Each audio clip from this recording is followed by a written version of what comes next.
আর উনি এইসব গুন্ডা নিয়ে কিভাবে প্রধানমন্ত্রী হওয়ার স্বপ্ন দেখেন?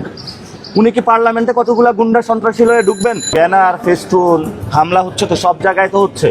এখন নমিনেশন দিছে সন্ত্রাসী, হাতে হলো অস্ত্র, ওর হাতে আপনি কলম তুলে দিবেন কিভাবে? এজন্য জনগণ ভোট দিয়ে তাদের হাত থেকে অস্ত্র নামাইতে হবে। হাতে হলো চান্দাবাজির লাঠি, আপনি এটা নামাইবেন কিভাবে? এই জন্য তো সে অ্যাটাক করে।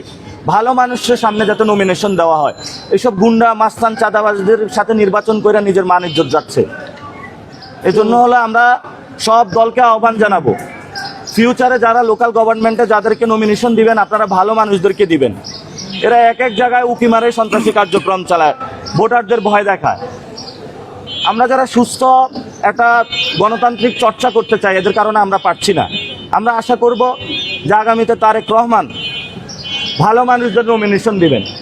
আর উনি এইসব গুন্ডা নিয়ে কিভাবে প্রধানমন্ত্রী হওয়ার স্বপ্ন দেখেন? উনি কি পার্লামেন্টে কতগুলা গুন্ডা সন্ত্রাসী হয়ে ঢুকবেন?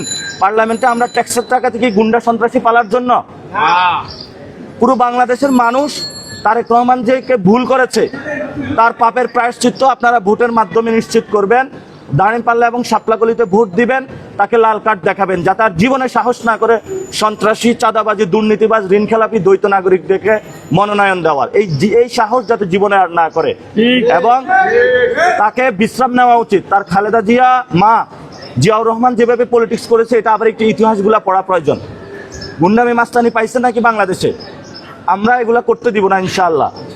আমাদেরকে কিছু বললে বলে ছোট বাচ্চা, বেয়াদব। তো আপনি কত বড় হয়েছেন?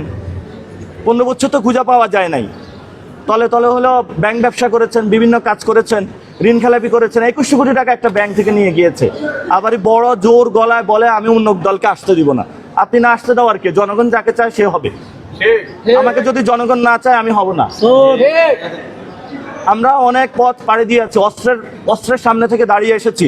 আমাদের অনেক সহযোদ্ধা মারা গিয়েছে, স্নাইপারের সামনে ছিলাম। ভয় দেখাবেন না, এখানে গুন্ডা মাস্তানি বন্ধ করুন, যথেষ্ট হয়েছে।